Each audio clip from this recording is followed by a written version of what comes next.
in the midst of the second Trump impeachment trial. I directed our chairs and members of the relevant committees to start pulling together a legislative package to outcompete China and create new American jobs, with Endless Frontier serving at its core.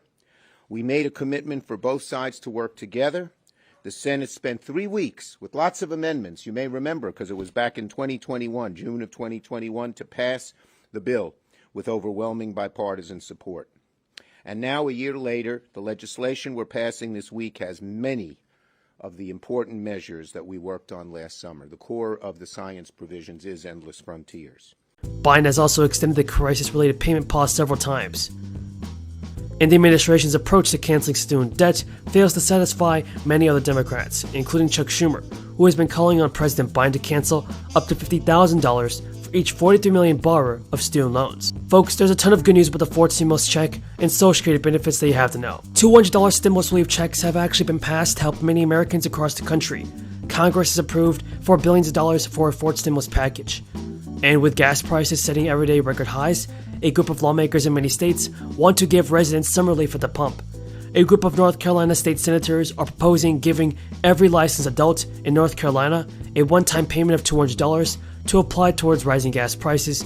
To qualify, the person must be a licensed driver in North Carolina and be at least 18 years as of March 31st. The national average price of gas reached actually $4.71 as of Thursday, and the North Carolina measure would be funded by spending $1.3 billion of the roughly $4.2 billion in surplus collected by the state. The state senator, one of the bill's co-sponsors, told reporters, "Our proposal provides to every North Carolina driver a $200 gas tax rebate, with the average person in North Carolina would pay in state gas tax from July to December. The approach keeps the highway fund and the highway trust fund whole, while still collecting revenue from non-residents. If passed, the bill would become effective July 1st and rebates would be sent by October 1st, so this is really good news.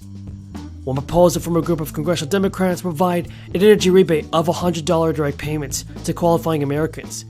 Representatives Mike Thompson, John Larson, and Lauren Underwood introduced the Gas Rebate Act of 2022, providing $100 per month for adults and $100 for each dependent for the rest of 2022 for any month where the national average gas price exceeds $4 a gallon. The plan is modeled after previous stimulus checks designed to jumpstart the economy amid the crisis. The first stimulus payment of $1,200 per person was made in March 2020, followed by $600 in December 2020 and $1,400 in March 2021. Like the earlier stimulus payments, the gas money would be sent to single filers earning less than $75,000 per year before phasing out for those making $80,000 or more. Joint filers earning less than $150,000 will receive the payments, phasing out at $160,000. But the bill does not include information on how that payments will be funded. Other proposals, however, would put the cost of a gas rebate on large oil companies. Democratic Representative Khanna and Sheldon Whitehouse are proposing a big oil windfall profits tax. This tax will charge a per barrel tax equal to the 50% of the difference between the current price of a barrel of oil and its pre-crisis average price between 2015 and 2019. The U.S. consumer confidence edged lower in May as Americans' view of their present and future prospects dimmed in the midst of a persistent inflation. The conference board said this week that its consumer confidence index dipped to 106% in May. Prices are rising for just about everything, forcing millions of people to make difficult choices.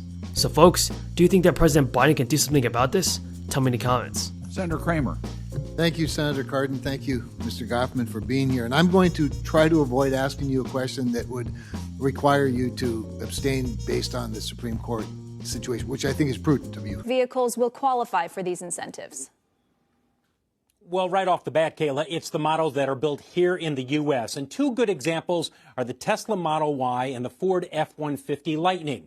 For this reason, the research firm eSource, which tracks the EV industry, has come up with a list of who they call are the IRA EV winners and losers. And among the winners, they point out, you've got Tesla, Ford, and GM, and then a few others a few years down the road. And that's because Tesla, Ford, and GM, they either have the assembly lines ready to go right now, or they will be in the next couple of years.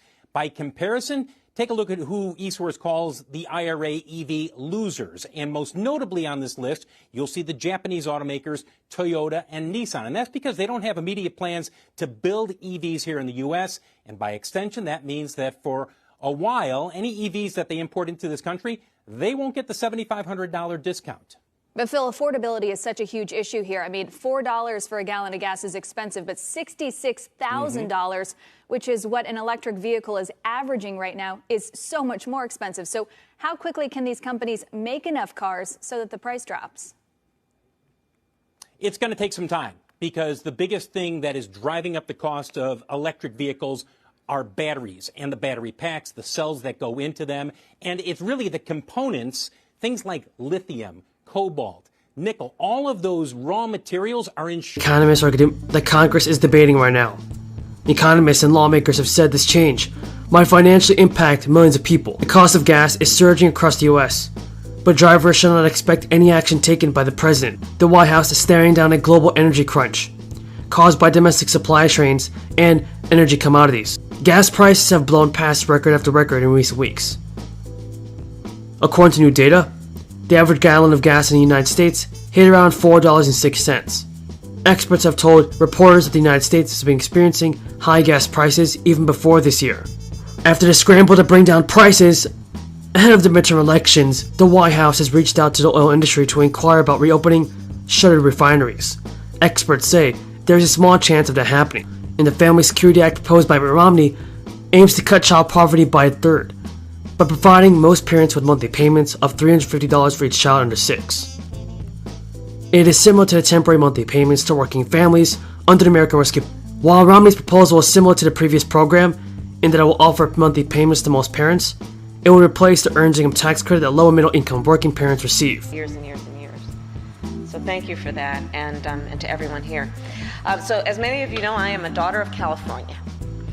And as a result, many things have probably flowed from that, pardon the pun, but one of them has been, I have been my entire life acutely aware of the reality of water scarcity. I remember I was, I think 12 in middle school, about that age, 13, when we experienced an increase the base funding schools receive by $5 billion for the upcoming year and by $10 billion in 2024 through 2025. Nearly $5 billion will be directed to universities and community colleges for deferred facilities maintenance and expansion of student housing. Another $1 billion will be earmarked for preschool programs, everybody. So, do you think that President Biden is doing all that it takes to send out the fourth stimulus check? And if you found this video useful, then tell me in the comments down below. SNAP monthly benefits, everybody, are going to be changing in a big way for millions of you guys. Nancy Pelosi, Chuck Schumer have actually agreed on a new timeline for the new social spending bill. You want to watch to the end of the video to find out how to receive the fourth stimulus check. Without further ado, Nancy Pelosi and Chuck Schumer met to discuss the possible legislation on reduced gasoline prices. Leaders are hoping to pass legislation dealing with gas prices before the end of May, but would actually need Republican cooperation in the Senate to do so. The GOP is pushing for expanded fossil fuel production